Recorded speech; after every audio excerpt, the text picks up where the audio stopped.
Good evening. Thank you so much for joining us tonight. My name is Andrea Pirro, and I'm the director of the Visiting Artists Program at the School of the Art Institute of Chicago. And I'm delighted to welcome you to SAIC's Distinguished Alumni Lecture Series featuring artist Athena Latoka.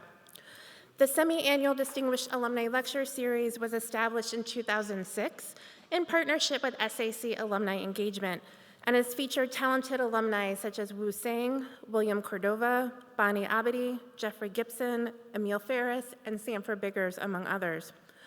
Alumni Engagement's mission is to foster connectedness among our 30,000 alumni who are making an impact on their communities and the world. It's an honor to have Athena Latoka return to SAIC, who received her BFA from the school in 1992. I would like to thank Athena for taking the time to share her work and expertise with us this evening and for meeting with students through various engagements. I would also like to thank the Office of Alumni Engagement for their partnership on this lecture series, as well as acknowledge support from the Illinois Arts Council Agency.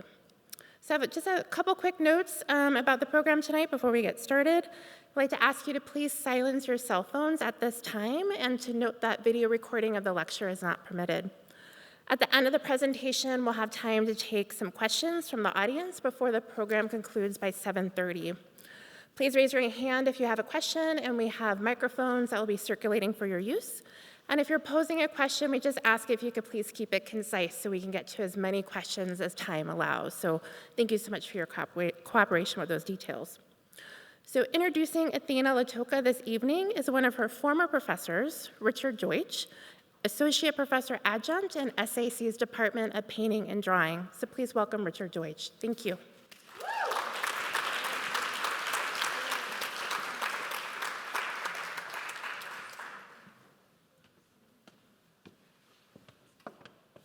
Thank you, Andrea.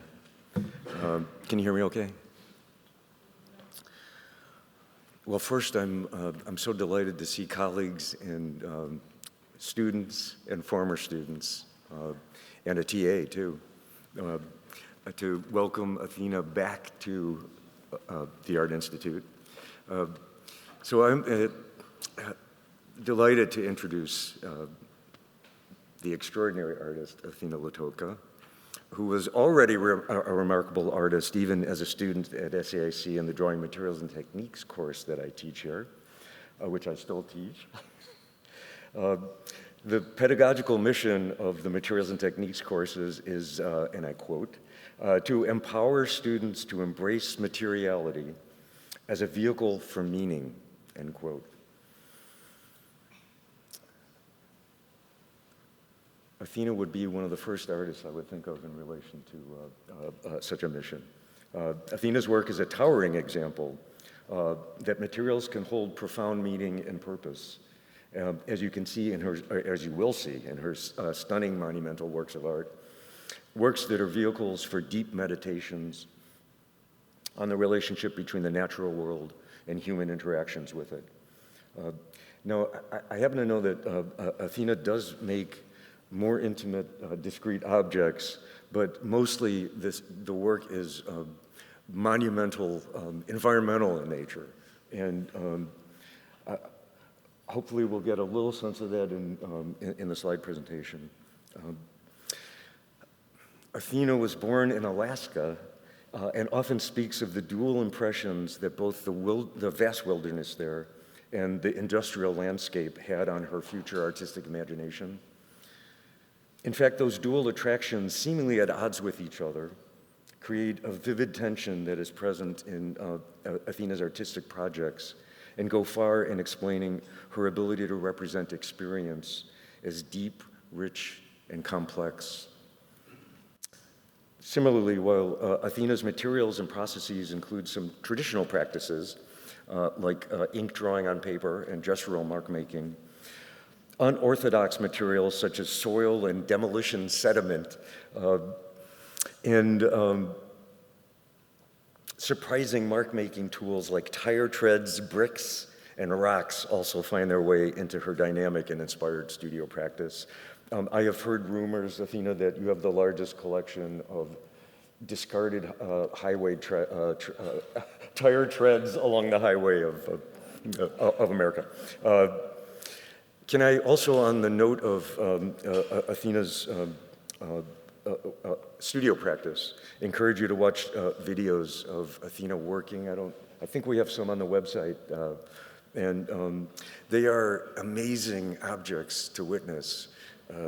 Imagine seeing an artist running across 50 feet of paper rolled out on the floor with brooms and squeegees, I think squeegees maybe, manipulating materials, but I mean running across. It's quite an athletic workout. I don't know if we're going to see pictures of that tonight, but there are videos on the website, and they're very entertaining. For all of Athena's embrace of the intuitive and the spontaneous, which I just described, she is nonetheless an artist with passionate conceptual concerns. Her interest lies in the entire history of the landscape and the breadth of experience that it offers us. These profoundly moving works miraculously embrace both the awe-inspiring experience we have with the wondrous aspects of the landscape and of nature, as well as the complex histories of the impact on our nature and the landscape of human forces. And to quote from Athena's website, I don't know if this is a quote from you exactly, but it's from the website. Lautoka's process is about being immersed in these environments while responding to the storied and at times traumatic cultural histories that are rooted in place.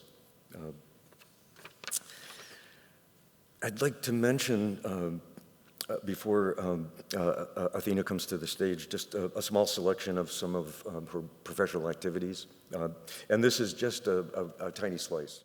Her work has been shown in numerous exhibitions and places such as the Crystal Bridges Museum of American Art, the IAIA Museum of Contemporary Native Arts, the Q Art Foundation, the South Dakota Art Museum, the New Orleans Museum of Art, and the International Gallery of Contemporary Art in Anchorage. Athena is also the recipient of many awards, and among those, I might mention the Rockefeller Pocantico Prize and the Idle Yord Contemporary Art Fellowship, a Joan Mitchell Foundation, and a Robert Rauschenberg Foundation residency, I believe.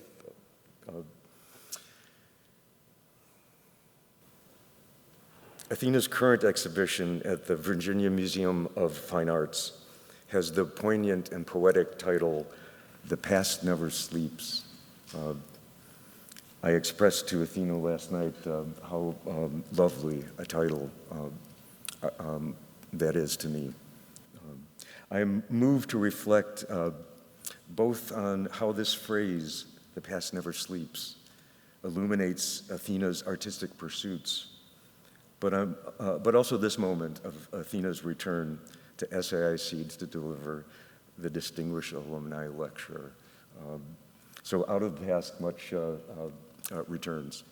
Can you please help me welcome back Athena Lautoka?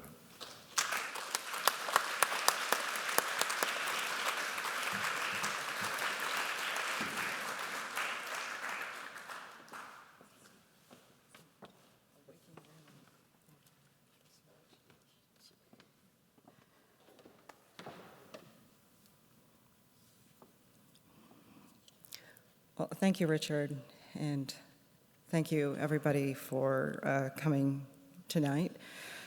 I want to start off the evening by first, of course, thanking the School of the Art Institute of Chicago for the honor it is to be here this evening to speak with all of you about my work. And most importantly, what I didn't fully appreciate or understand when I was a student here is how strongly the School of the Art Institute, how strongly they work to maintain its commitment to its community, here at the school and then beyond, and how important the people are, not just the fellow students, but the staff and colleagues, everyone that we've kept in contact with, and how it all shapes who we are. So thank you, Richard, for staying in contact with me through the years, too. Because it is a true privilege to be here tonight. It's great to be back in Chicago, and it's always good to be in the loop, right? So tonight I want to do two things. I want to introduce you to my work, but I want to not just introduce you to the work, but introduce you to the practice and to the approach that I take. Because it takes a long time to kind of figure out, first, what you're doing, and then challenging that with, what you think you're doing, and then what you want to do, and what you're feeling compelled to do. So I'd like to do that this evening. One, introduce you to the work and the practice, and then two, to walk you through a few recent projects that have taken place over the last couple of years.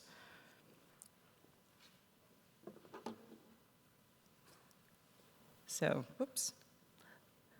But before I begin, there's two folks that I quite often look to understand, where I come from as a painter, as an artist. I think it's important to have touchstones. And one of those touchstones for me that I went back to over and over and over again was Philip Guston. The unrelenting, deeply profound doubt that would happen in the studio, in the psychology of the studio. So Guston here is talking about immersing yourself in your environment by seeing yourself in this place, right? And how do you contend with this?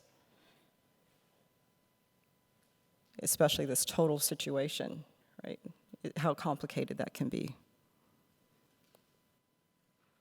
And then, of course, after I left school, I started looking a little more closely out in the world and getting to understand the works of the 60s and 70s when we're talking about material, but we're also talking about conceptualism.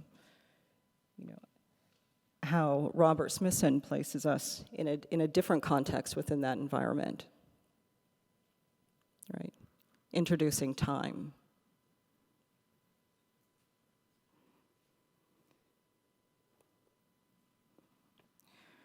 So in order for me to really give you the full context of how my approach started, when I left school, I was really...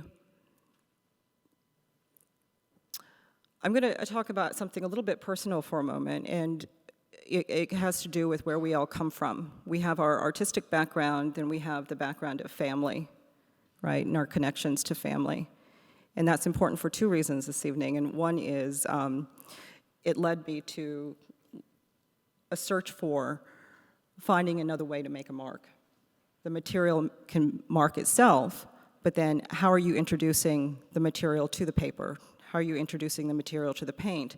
So I started learning about my own cultural background as my mom is Lakota and Ojibwe, citizen of the Standing Rock Sioux tribe and also a citizen of the Keweenaw Ojibwe.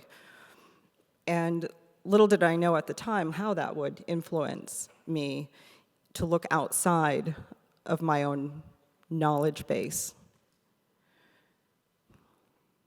My father his family is from Austria, Poland, and his grandparents came through Ellis Island.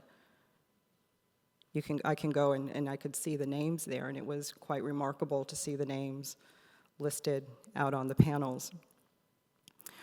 So by understanding family, by understanding where we come from, it really imparts a whole nother way of looking at the world, right? So when I left school and I was really struggling with trying to understand what I wanted to do and what was important for me, it became evident that I wanted to move away from the things that I was taught in school, because there was a lot of things that were missing out of the canon of Western art. Being of Native background, I was really interested in what is that cultural history, looking at the atrocities, looking at the genocide of peoples, looking at these power plays. But it felt too close for me to do that here, so I went abroad to Australia and New Zealand to kind of step away from and remove myself a little bit, to look at it a little more objectively, maybe, and then taking that in. But what it led me to do is to question the tools. Why a brush? Why are we trained with brushes and ferrules and standing at a distance? We're trained to, right, the arm, work from the arm as a painter, right, drawing, stand, you don't work from the wrist. So all of these things, I was just like, I just kept wanting to find a way to get closer to the material, get closer to the process, and so I started looking around the world, like, how do other people make things? Every continent has its own history of image making. So here, as I started going around and looking out in the world, I came across these things, and I was trying to figure out what this is. I mean, I don't know if anybody in the audience might know what we're looking at here. These fit in the palm of your hand. They're about 1 by 3 inches. I'm just curious if anybody might recognize. Oh yeah, that bottom one might look like that. And I apologize, it's hard to read here with the lights, the house lights up so high. But these, very close, but these are bone brushes. These are bone brushes of the Lakota, right? And so they're small.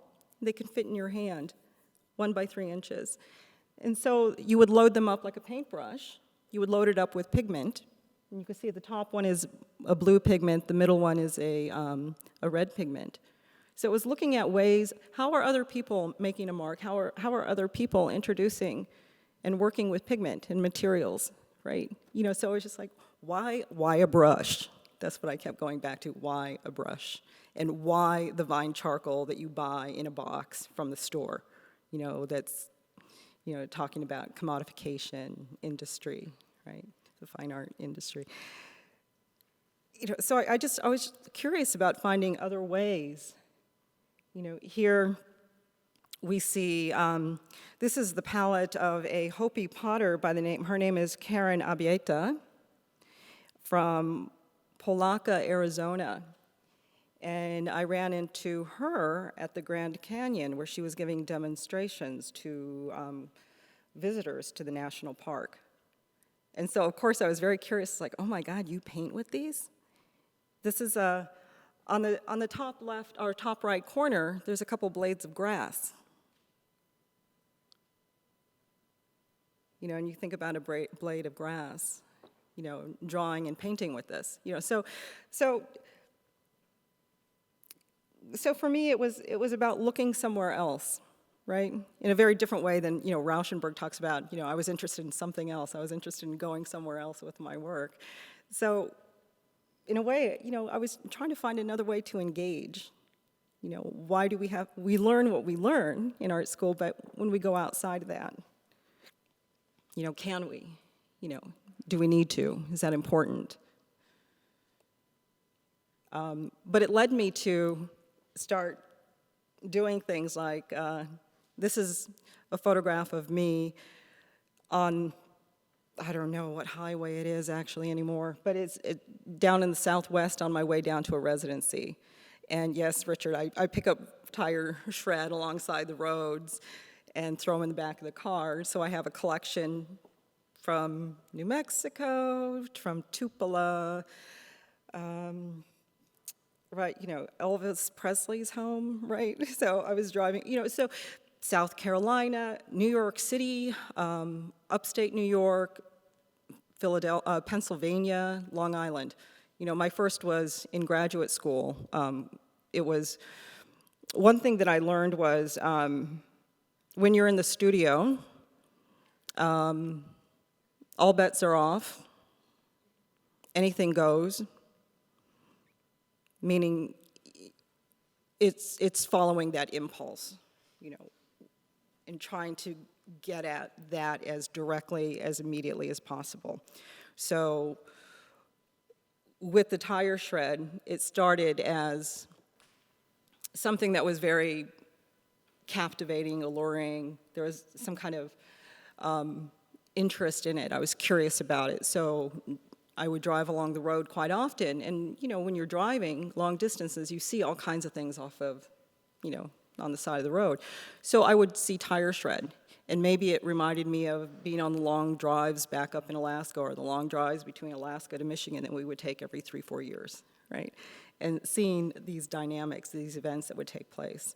So I felt a compulsion to bring that closer, you know, to stop and collect this tire shred and bring it into the studio. And it never comes into the studio as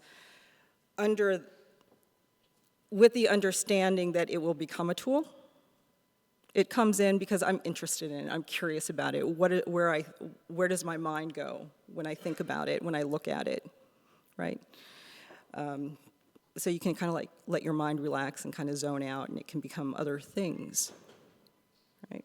So I was interested in that process, and this was one of the first tools that I started collecting. So, tire shred.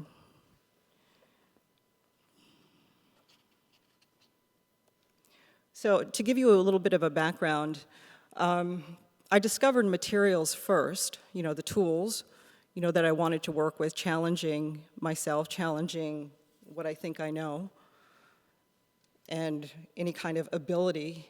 So in a way, kind of handicapping myself by working with things that were unwieldy, unpredictable. Like how do you make a mark with a tire shred when it's, you know, moving around? It's 5 feet long. You know, how do you work with that? So those were the materials and tools. But then when I got out of school, I was really trying to figure out like who I was. You know, and it was through conversations with Mr. Foreman when I first moved to New York, who reminded me of the privilege of growing up in Alaska, because it was something that I completely took for granted, and I was really running away from. I was so desperate to leave, you know, so desperate to leave. But it was through conversations with Mr. Foreman, who is my cousin, who reminded me about the uniqueness of our individual backgrounds. You know, so I really have to acknowledge and thank him for reminding me of that, and very privileged that very honored that he's here tonight with his wife Anne. So thank you. Because this was kind of out the back door growing up, and I thought this was nothing, you know. This was, you know, a mountain, a lot of snow, glaciers, you know, how you know, that's not very exciting, you know. I wanted New York. I wanted the grit of the city. So this is Denali National Park. And here I started understanding, after my conversation with Jerry and my return to Alaska, being able to go back and see it anew and see.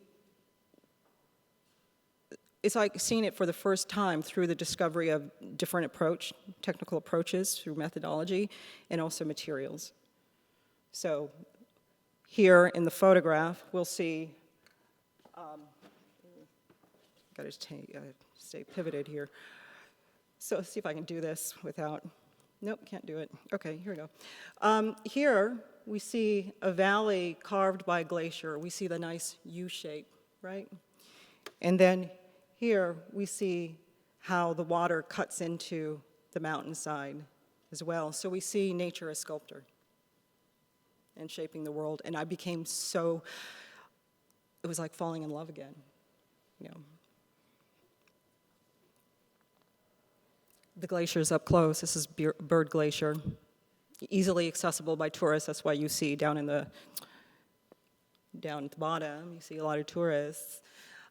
Climbing the glacier even over here, where off camera, out of the frame, there's a park ranger station telling you not to do that. You know, because it's dangerous. A glacier is so unpredictable. It's melting. It might crack and cleave. You know, you have to have training to walk on them.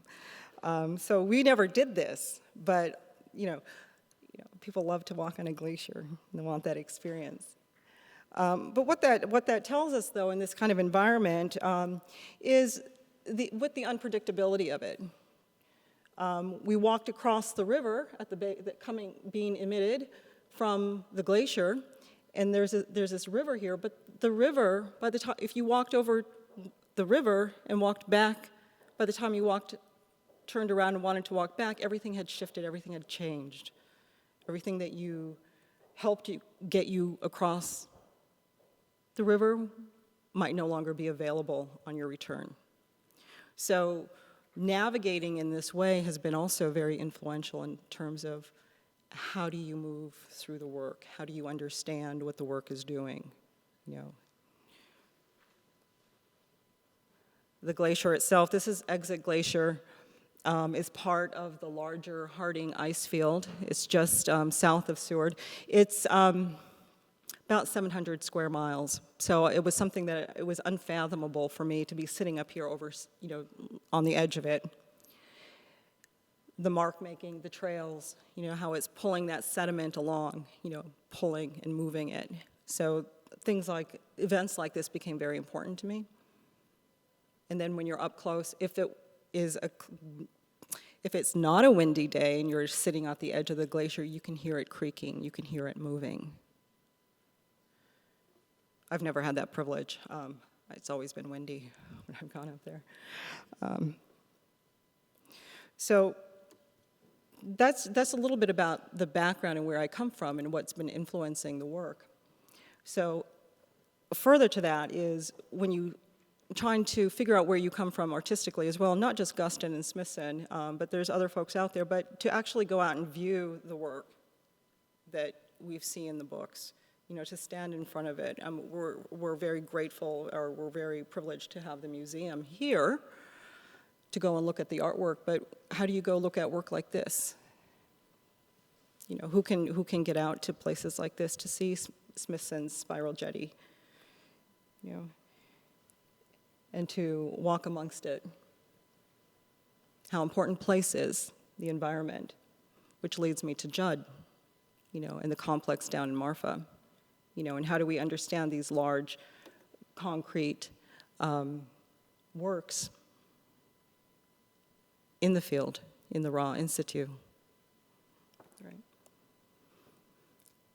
So I go out and look around.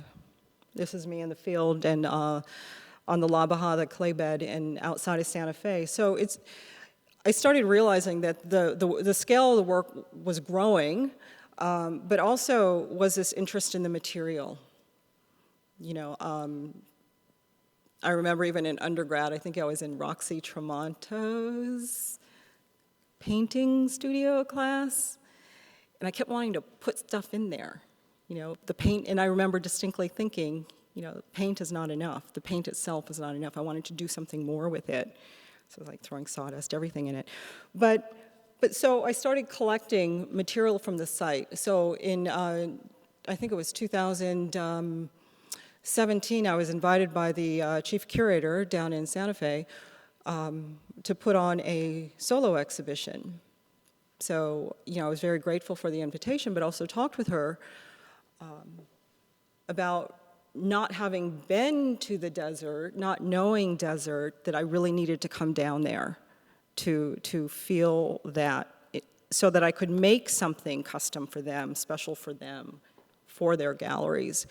So I had to go down to explore the area.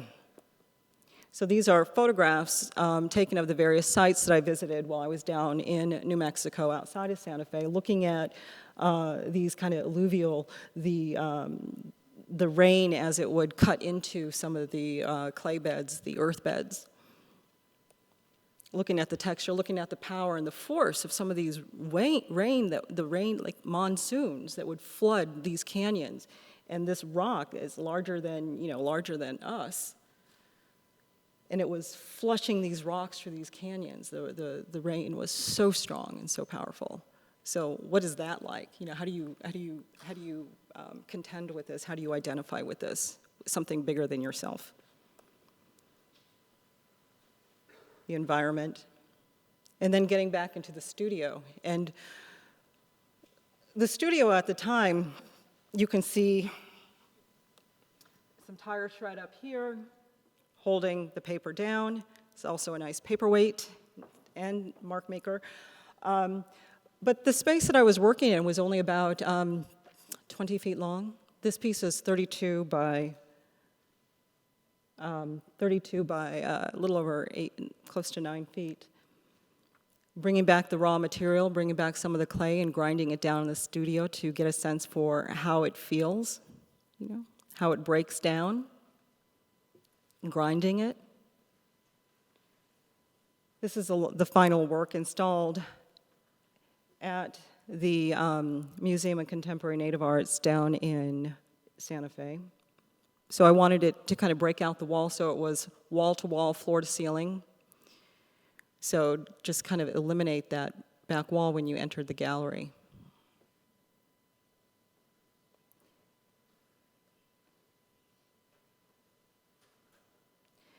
What was tricky about this piece is that I could never see the entirety of it at all in the studio. I could see maybe 10 feet at a time.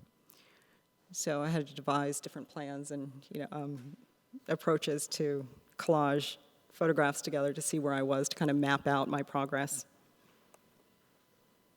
It's just a small detail of some of the buildup of the earth.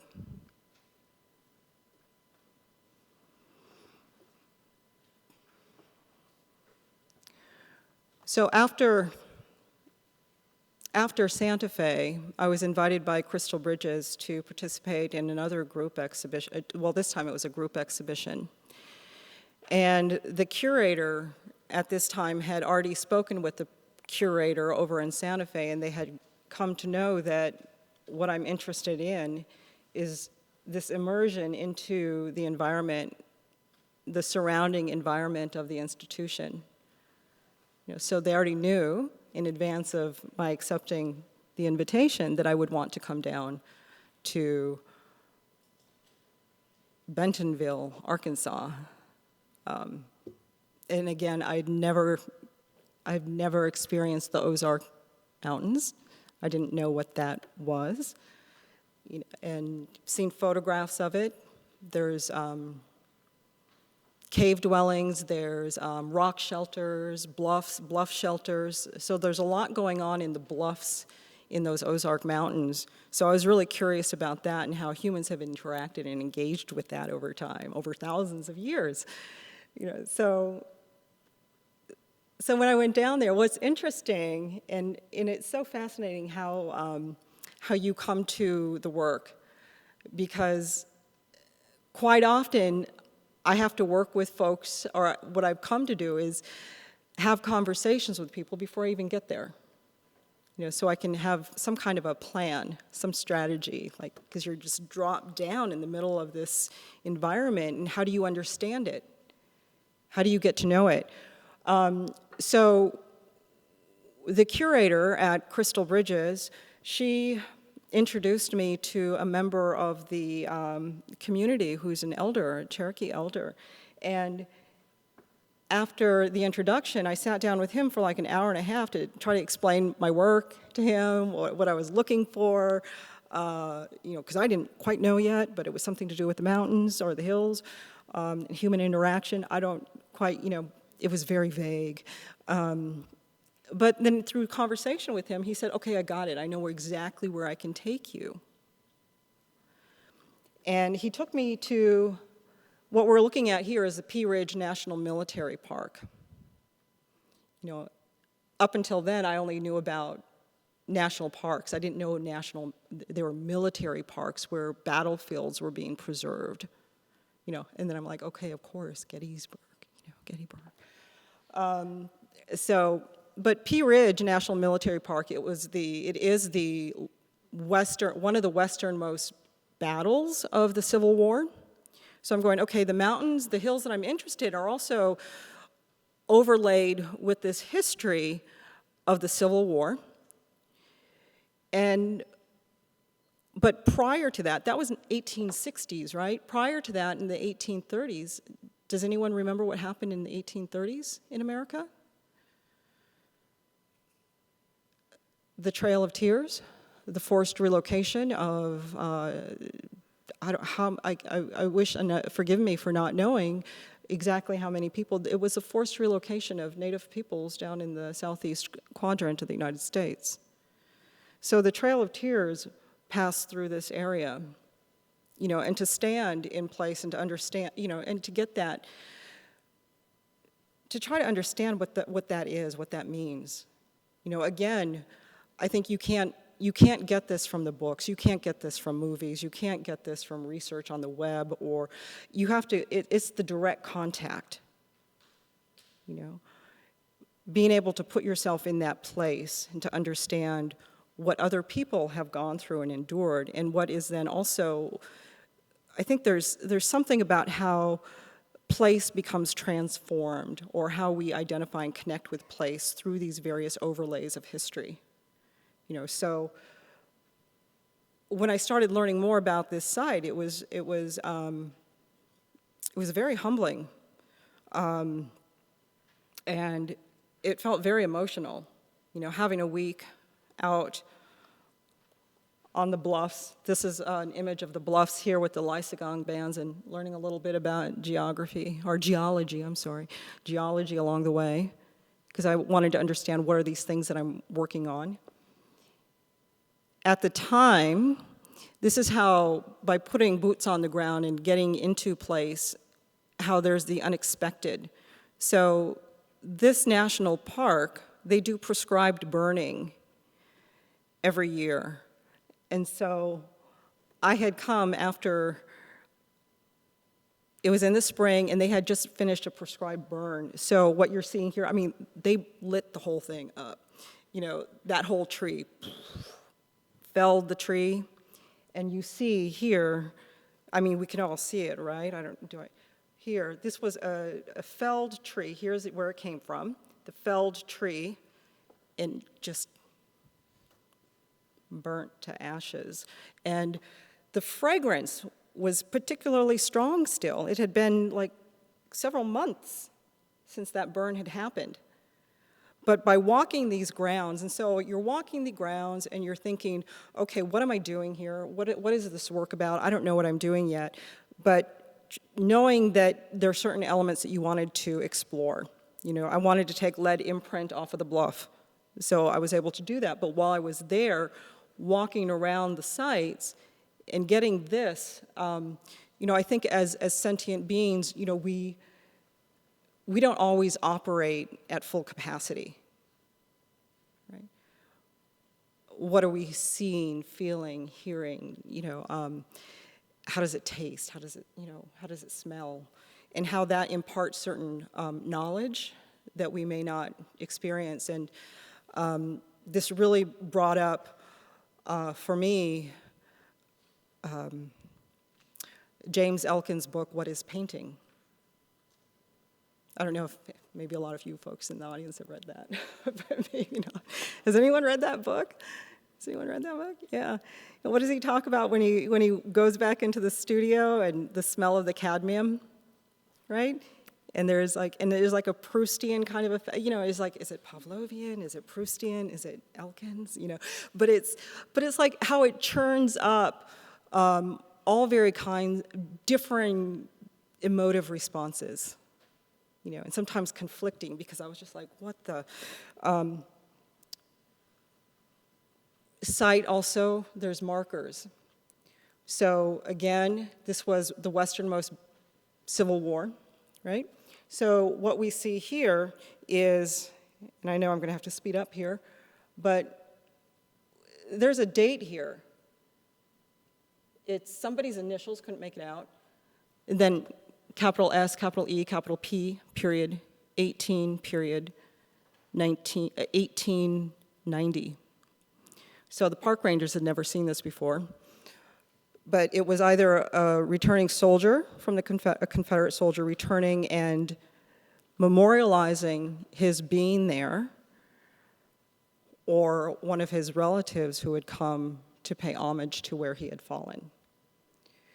So, you know, we're out in the field, 70 degrees. It's in, you know, April, around this time of the year, in Bentonville, and trying to get the work done. You know, the work being capturing lead imprint on the bluff, and walking the grounds here and thinking about and feeling and responding to the storied past, right? And then getting back into the studio, and I apologize, this is like a real, I was working in a very tiny studio still and trying to make this work. It was 10 by 24 feet. It had, I'll point it out here. Along the back wall here, this is the paper element rolled. These are a couple of the lead sheets that were imprints from the bluff walls, where I learned later, I mean, this is where the Confederate soldiers were sheltering from the cannon fire down below. And, you know, I'm just looking at the human. I'm not trying to look at the politics of it all. I'm trying to look at what it is to be a human on that bluff wall, hiding, trying to find shelter from all this cannon fire. I think they had the largest assembly of cannons in the war at that time. But that war was also significant because we can revisit the horrors of that war, because it was the advent of photography allowed it to be, I think, one of the first wars that was documented like that with photography. So we have that witness, that the horror of that. You know, it's just, anyway. So this is a shot of the studio just to show how tight the space was, and it's a whole other set of traumas in the studio too, to try to figure out the work. And this is the final work that was on view at the Crystal Bridges Museum, Art for a New Understanding.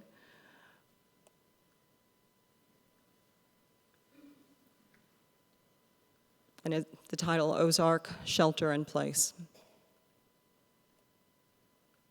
Some details. So with that same idea, I'm going to speed up now.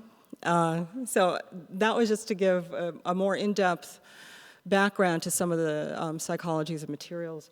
But in a similar way, I've been taking on residencies over the past couple of years because it has allowed me to experience parts of the world or parts of the continent that I don't have experience with. You know, for example, the swamps down in New Orleans, outside of New Orleans.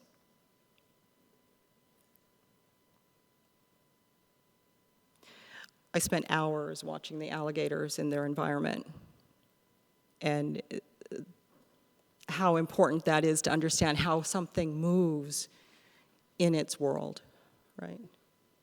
The Spanish moss,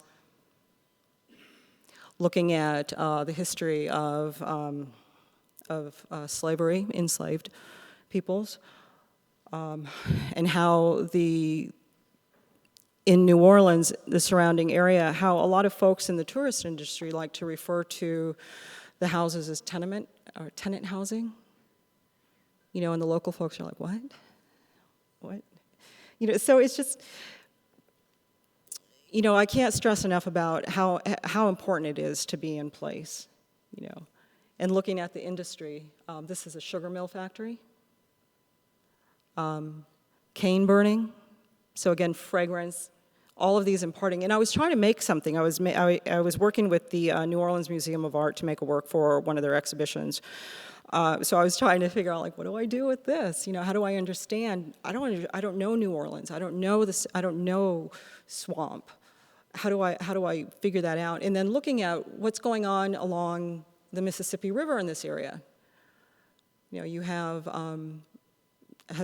does everyone know about Cancer Alley between Baton Rouge and New Orleans. It's one of the most heavily polluted areas of the Mississippi that's now come to be known as Death Alley. So by going down there and talking to people that were involved with the area and looking at and experiencing this and getting familiar with the various fragrances, and then looking at industry, I mean, this is what we're doing, along the Mississippi. This is like right along the Mississippi, and it was just shocking for me to see this big tech, big pharma, 3M, and I'm not saying, it's good and it's bad. I'm not saying any of that. It's just this is where we are as a species, what we've developed, this world that we're inextricably linked to all of this. And then going back into the studio and trying to figure out what I was doing. And I was really pushing to try to go more toward the industrial part. But what I found after spending, days and days, the entirety of the day out in the field on these industrial sites, I found myself like, at the end of the day, I was just like, I felt like I couldn't breathe. And I just had that distinct memory of, if I get back to the swamp and I can just sit there, I know I'll be okay. I can breathe, But little did I had no idea that this is what the work would be. So this piece is 10 by 17 feet. This piece was, it was on exhibition at NOMA for about a year, then brought to New York and exhibited there for a couple months. And the work is titled Bulbancha. Does anybody know has anybody heard that word before?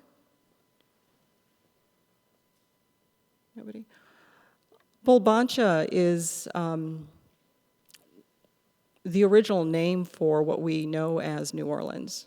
So the Choctaw, the peoples down in that region, referred to that area as Bulbancha. And I thought it was really fascinating to think about that and how we name something. And titling it Bulbancha, trying to give it back, give it a voice, give the place a voice, and thinking about that time. It's a detail. The Spanish moss became incorporated in the work, just being fascinated with it, bringing it into the studio, and the whole fragrance of the moss would,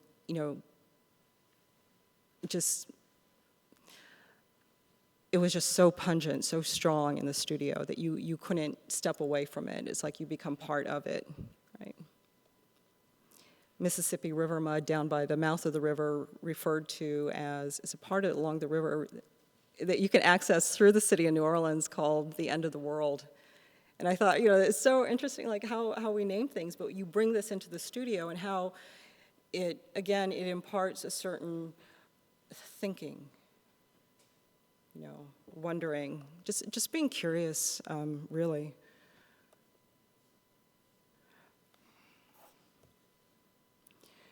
So after that residency, I had a residency on the 28th floor of the World Trade Center in Building 4.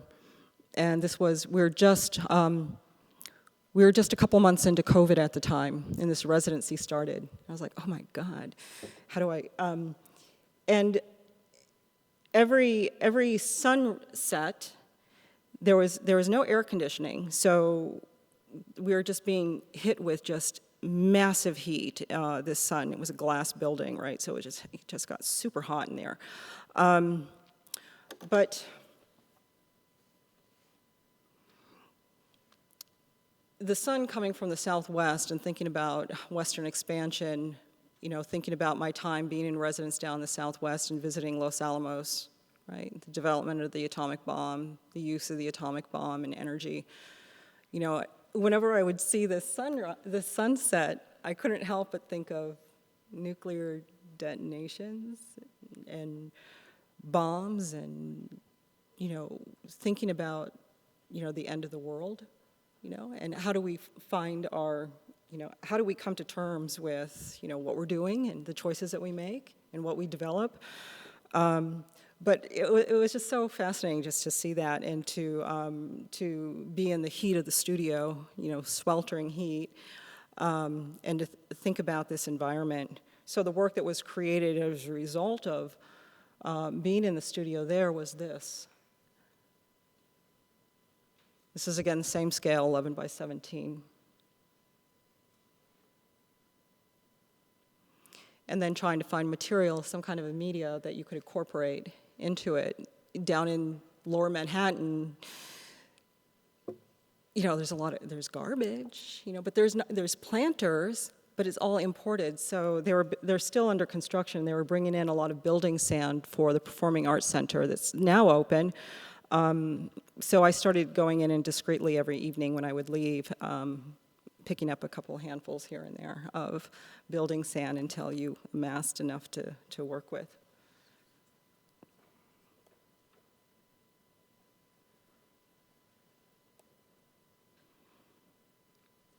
So that brings me back to, again, New York. I've been able to work on several residencies in the New York City region, New York City area. And I was invited to participate in MoMA PS1's Greater New York 2021. And at the time, I was doing a lot of research, working on other projects, so I was looking at where do you find Earth in New York City?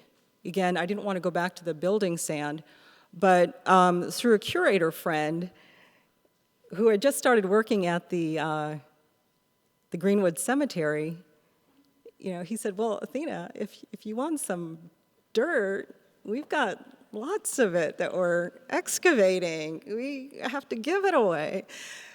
And I went, really? So this is some building sediment from a demolition site. So I was trying to collect that. And, how do you get inside a building site? So trying to, negotiate that. But so down in the foreground, in those buckets are earth from the Greenwood Cemetery. And they had it nicely divided into two hues. There was a reddish dirt and a more bluish dirt. And there were bricks embedded, as I was scooping it out, he said, take as much as you want. I went, really? How much? There were bricks in there too, and I was just like, wait a minute, why are there bricks in here? And they're like, oh, it's just old demolition, other sites. And so I went, okay, all right, well, I'm going to take some of that too. So I brought down the bricks, and the bricks were just fully loaded with the earth, so they became it's like a giant pastel, it's loaded with pigment already. And so you just, by taking it and throwing it across the surface, so this is a large piece in the background that was about 17 by 56 feet, and that was a different project I won't go into. But a lot of the work that I'm introducing it's about making the mark and introducing the predictability or trying to wield with the hand the tools, but also introducing a little more spontaneous kind of interruptions to what you think you know. So a lot of times I throw the material across, throw the washes out. A good day might be 20 gallons of ink wash, and several, 10, 20 gallons of water thrown across the surface. And then when the pools of ink are out there doing what they do, throwing bricks across the surface, throwing the tire shred and, getting a spin on it to see how it could, how the trajectory and how things, what happens if, various collisions take place. So it's trying to introduce other elements to the process that get me out of any kind of predictive thinking. So that has become, I think, far more important than anything else that I'm doing, but it's interesting how that has led me to place. So for the work for PS1, I was looking at various sites around Manhattan. I was very interested in geology going back to glaciers. So looking at what the geologists were looking at. glacial striations, glacial grooves, how the glacier had marked the bedrock. And, you know, you think about where the glacier is and maybe a pebble underneath it and the weight and mass of that, how that pushed it along, and you could follow the trajectory of these glacial movements. And so following that, I went out, and the lead on the top here, the lead in the top 4 panels, those are all direct imprints from those glacial striations, you know, which through the help of the New York City Parks, they helped me gain permission and access, and also told me that I can't release where I made those imprints. So these were collected from there. And so you can see the glacial striations, perhaps, moving horizontally, or diagonally across the surface. And embedded, of course, in the paper element, we have earth from the Greenwood Cemetery. We have microbeads, glass microbeads from the Department of Transportation, because I'm always watching the folks who dig up the streets in New York, looking at what's going on underneath it. So they were very generous in providing that.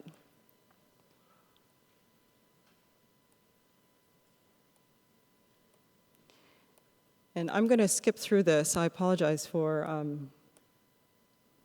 but I want to close by presenting this work to you. These are some pieces that are still on view. I made 3 large installations for the Greenwood Cemetery. Harry Weil is the curator. He's the director of, vice president rather, of public programs and events out there. And he's someone that I went to school with, graduate school at Stony Brook, and he invited me to put an exhibition together out at Greenwood. And I thought, how do you make work in an environment like this, right? So my interest in lead, my interest in working with that material, my interest in looking at decaying material, things that are breaking down, I was able to gain permission to clad these decaying beech tree stumps in lead. So all of last summer, I spent in Greenwood every single day, all day long. Learned there is a whole ecosystem in the graveyard, you know, in the cemeteries. It's not just tombstones, but there's skunks and there's hawks, and you know, so it was fascinating to learn, you know, to spend some time in that environment and in their lives. But this is a decaying tree stump. It's been decaying for about since Superstorm Sandy knocked down and killed this tree. So you see areas where it's decayed and sunken. This is another tree, all while I was working on this. The small one was about 9 feet tall. And all during that time, I was looking across the road at this other beech tree stump, which is like 23 feet, and trying to figure out, like, how am I going to get up there? You know,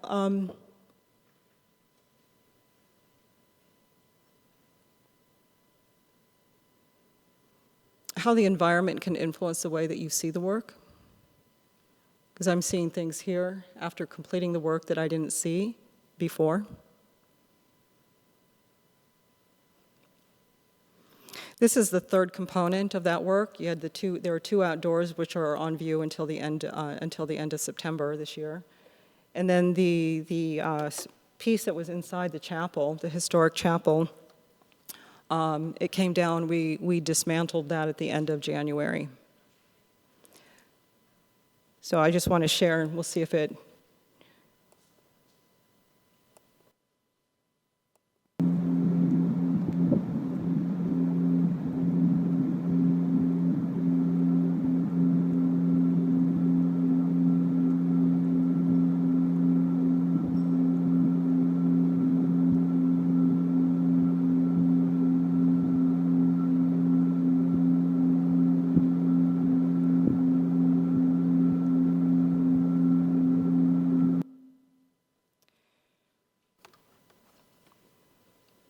just want to go back to this for a minute. So this was probably one of the more challenging pieces that I've ever done, because the historic chapel was built in 1910. And for me, I as much as environment, place, context, situation influences the way that you work in the space and how you envision the space, it's like, how do you activate it? How do you bring it to life? And what I was playing was a very distorted audio recording of the sonic component, which was an organ drone that just played in a 2-hour loop continually. So when you walked into the space, you weren't so conscious of the footfalls, the door opening and closing. And so you went inside and you felt this hum that kind of came into yourself. You felt it internally. And that was the second time I've worked with a sonic component in a work, realizing how powerful sound can be. The stained glass in the room, in the chapel, light coming through that, it does what it does, right? It projects. It projects light into the space in ways that you can't predict, right? So we had the play of light and color that would move around the space and operate almost spectrally. So it animated the work in a way that, again, I wouldn't have thought to do. Maybe someone more, advanced thinking about space and how we interact with space might have figured that out, but I always feel like, I'm just coming into something for the first time all the time. So coming into this space, it was really quite astounding for me. And then to close, I just want to just share just a quick image. There's an exhibition of three of the larger works that I've made over the years at the Virginia Museum of Fine Arts. So if you ever find yourself out a little further out east, the museum is free and open to the public every single day, 365 days a year.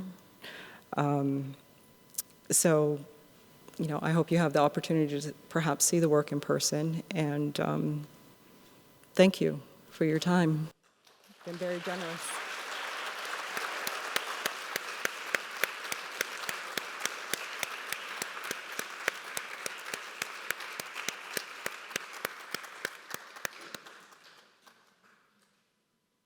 If you have a question, please raise your hand and we'll circulate a microphone to you.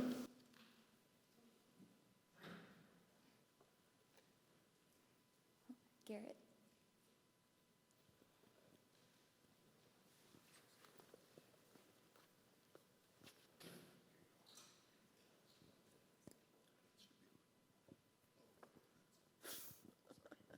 Hi, I just have a material question. I was wondering, you use lead, which has metaphorical gravitas, which has a lot of meaning in your work, but to work with it on those tree stumps, I don't know how you manage that, and I was thinking of aluminum would be so much easier, but could you just talk about that a little? Mm-hmm.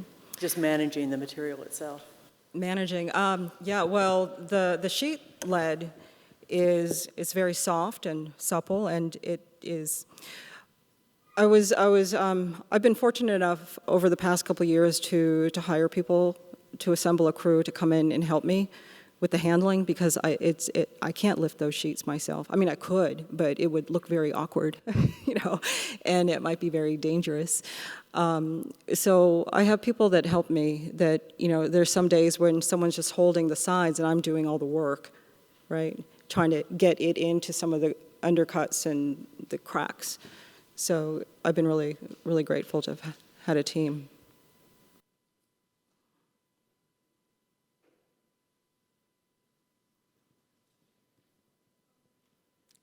Sanjana? just staying with the lead, can you tell us more about what drew you to it, how you started working with it, and what it means to you? Sure. Well, you can blame it all on history, you know. There's something about how do things get lodged in the mind, right? And there was always something very fascinating about Richard Serra's Throne Lead piece and his prop pieces that, you know, just kind of, you know, sat in the back of the minds for a while, and it was through a conversation with someone in the studio and through ongoing conversations that just led to, you know, how do you make the steps, you know, that you do in your practice to move from one material to another? How are we influenced? So it's through the conversations with them and my just having that curiosity of wanting to work with that material. There was something about, you know, the first time that I handled lead, it was in a vice grip to hold bronze for doing some bronze chasing, you know, and we used big sheets of lead to hold the bronze in place. And that was the first time I got my hands on lead, and I went, oh my God, this is amazing. The suppleness of it, right? Mm-hmm.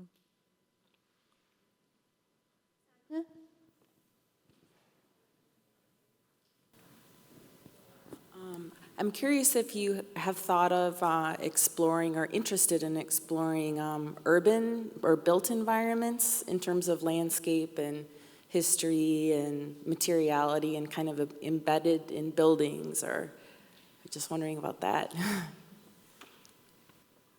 No, that's a really great question. Since 2020, I've been trying to find my way through that urban environment because I've been in New York now for over 25 years. You know? And one of the things that drew me to the city was that grit, the history, the overlaid history building down. The fact that New York is constantly remaking itself, right? Humans are constantly remaking New York.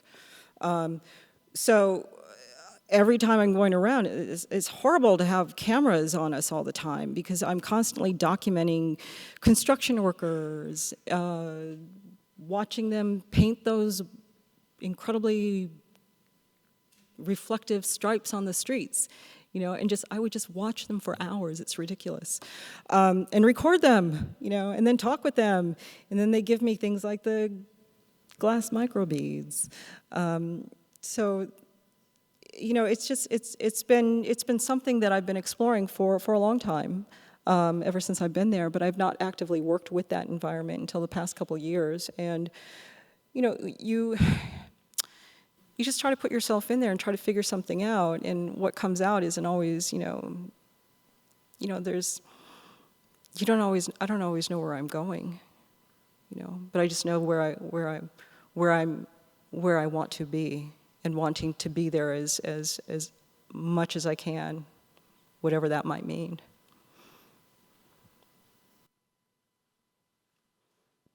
Nancy?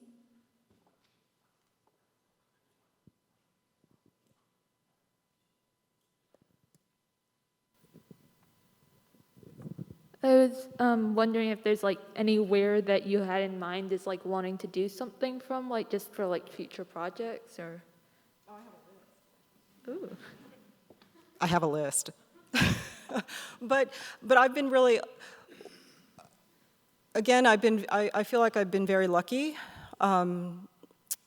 to have had invitations to work with institutions that have allowed me to travel and see parts of the world that I've never experienced before.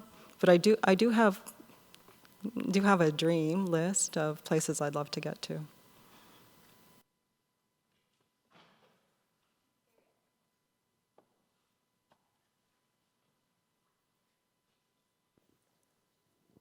Hi, thanks so much for sharing all of your work and your process.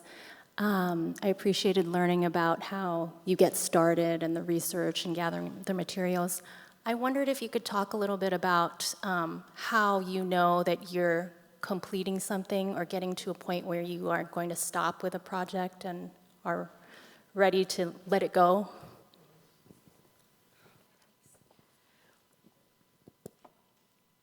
That's, ooh, the tell. The, I think a lot of times it's, well, it's timelines, really. You know, a lot of these museums, these institutions that I've been working with, you know, there's a deliverable date. You know, the truck's coming tomorrow. You know, is it dry? No. Can I drive it in? Okay, you know, I'll drive it in first thing in the morning. I just need, you know, to make a couple more strokes. You know, it's, you know, what is something, when is something complete?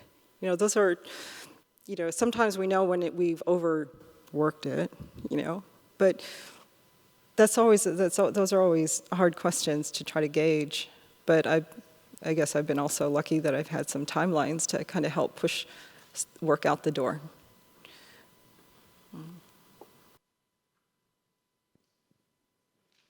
I have a question up to your left. Hi, so since you use nature as a medium, are you able to witness the aging or decay of your art? I've seen some things where I try to, well, let me start by saying I try to encourage the work toward having qualities imbued through the material in the hand where it looks like maybe perhaps there might have been some age or some damage incurred. So trying to introduce that through the process, you know, that's when I feel like the work is always, when it's starting to come alive, when it's starting to wake up, or it's flexing against or transforming. But with these particular pieces, they are work on paper. So there's additional perforations that are made throughout the surfaces when they're attached to the walls with staples, you know, just that directly. Some of the material, some of the media might shed off of the surface, and that's okay, because I think that is reflective in the world around us as well, trying to hold on to what we think of, you know, in terms of, you know, absolutes, you know, wanting to preserve. You know, it's an interesting thing that we do. We try to, like, keep it perfect. Like, what does that mean? You know, so it's okay that I haven't seen too much. These pieces are not that old. They're, some of them go back to the works on paper, some of those go back to 2010.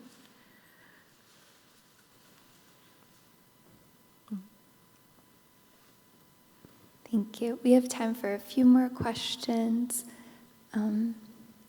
Nancy? And then we'll bring it back up here.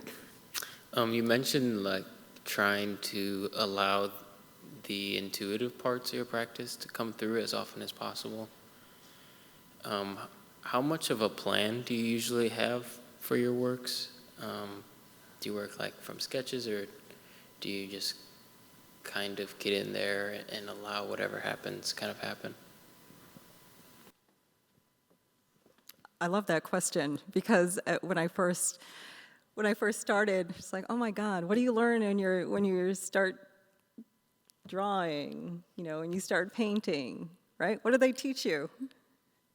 The thumbnail, you know, the sketches plotted out. And so I started with that, but then what I started learning through the years is how do you keep a sense of vigor or a sense of life in the work, so that when I started planning it all out, it became just switching to a mode of execution. And for me, that was so disruptive, you know, because I wanted to get in there and really mess with it. And it felt, to me, again, it felt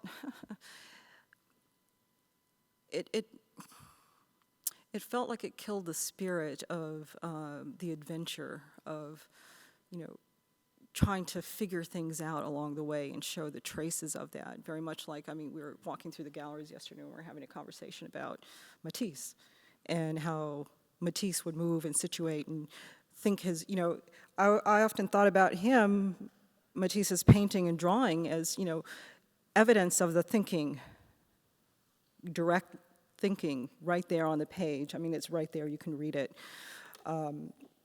So I was very interested in that. So what I started doing is like, forget the sketches. Forget trying to figure it out. Figure it out in the work, So for me, that really changed a lot.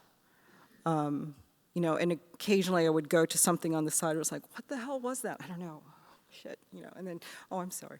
And then go back to the work, But it was trying to keep it alive and keep, that's why throwing those incidentals, throwing the tire shreds, spinning it across, like, how do I disrupt and get out of this need for control? Did that make sense? Okay. Yeah.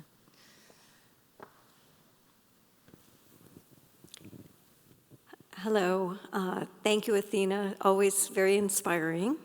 I have a question about the sonic component of, you just said there was another piece that you had a sonic. I'd be just curious to know in what other piece or capacity or what kind of sound you used, as well as the one you used for the tree piece. Thanks. So there was another piece that was being developed concurrently with It Came from the North, which was the piece for PS1.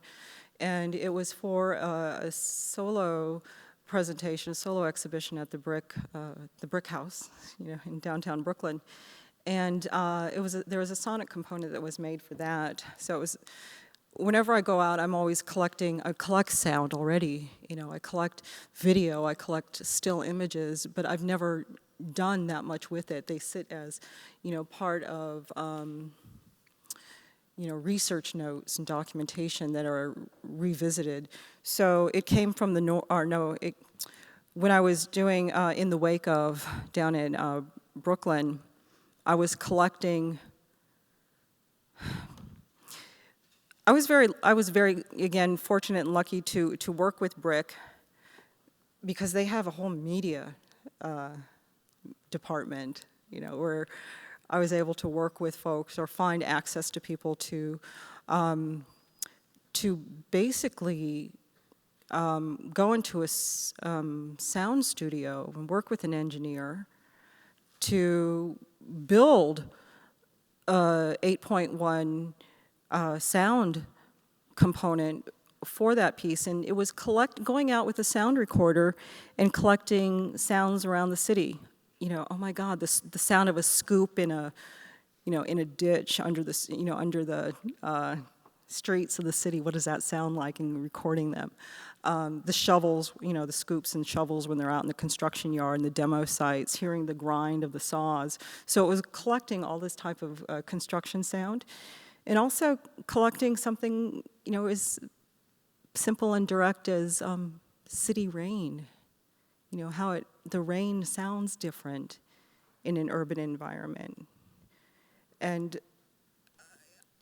I loved just listening to that and experiencing that. So I was able to work with a sound engineer, and we overlaid, and it was like building a symphony with these various sounds, and then having it played back in the gallery where you can program sound through 8 speakers, and then a ginormous subwoofer, so urban environment, sounds from the urban environment that moved through the space. So you could stand in the gallery, and the gallery was 58 feet long, and you can hear overhead the sound of the grinder, a metal grinder from above, and hearing it move across, like a phenomenon. Thank you. We have time for one more question. Nancy? Hi, thank you so much, Athena. I just was wondering about the importance of paper in the work, because that's one of the materials it seems like you've sort of started out with and you continue to return to, and also how you display it and sort of what type of paper it is, because these are massive, and I imagine I mean, you said you stapled them to the wall, so I'm wondering sort of the process of displaying and transporting it without the paper falling apart, and just the material choice.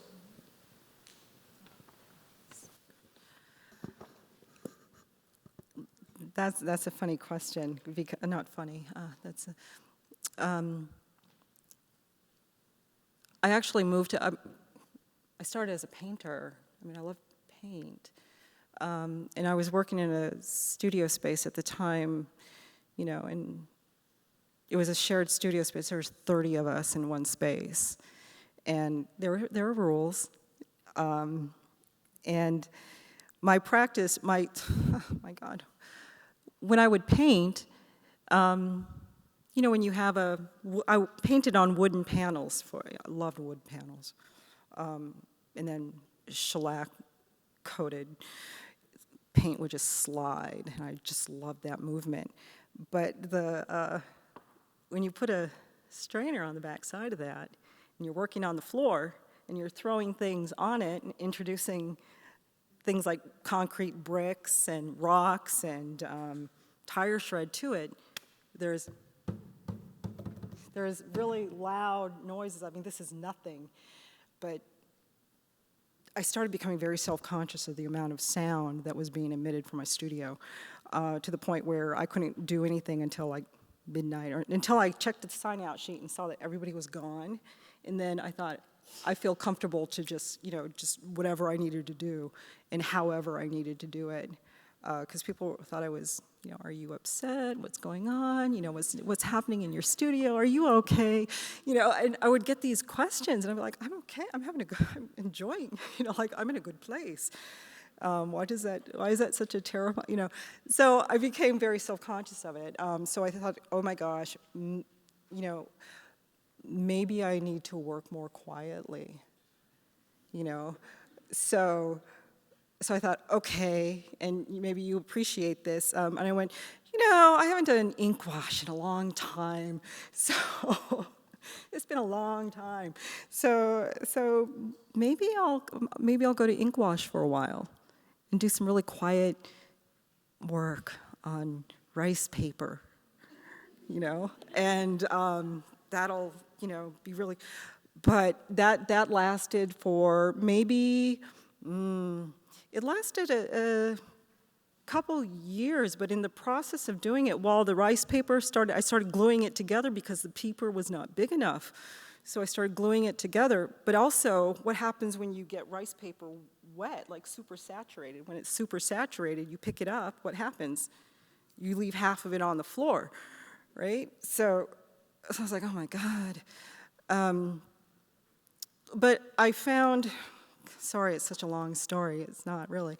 But I found through another artist's work, is it Roland Flexner? Roland Flexner, French-American. He was making Sumi ink bubbles on photo paper. And I remember it was October, Art in America, the October issue, 2010. And I remember reading that he was making Sumi ink bubbles on photo paper. And I thought, oh, I wonder what that's like. So I started, you know, it started with play, you know, with a stupid bubble, you know, that turned into 500 bubbles and, you know, and laying out sheets of paper across the studio floor. And then, I mean, I don't know, sometimes you just need to check out of what you're doing and step somewhere else for a while and just mess around. So I would start doing these ink wash bubbles. It's like, before I did any painting, ink wash, I'm just gonna play for a little bit, you know? And the next thing I know, I filled the entire floor in the studio with sheets of these ink wash bubbles. And I couldn't work because there was no room, and these had to dry. So so it started like that. It started with play. It started with what happens if you just try something different. So, and then watching that bubble slide around on that paper, I was like, oh my God, and then it pops, and you're like, holy shit, holy smokes, you know, what is this, you know? But it was that kind of like just watching to see what would happen, because you don't know, every time it popped differently, you know, and I was like, oh, I could see why Mr. Flexner stayed here for a long time, you know? And then the paper, you know, just the migration from rice paper to go, oh my God, the rigidity of the photo paper. It had the film on it, the interaction. You could dig back into it. You could work it in a way that I couldn't work on the rice paper. The rice paper, we know what happens with that. Yeah. Does that, you're welcome. Sorry about the long story. Yeah.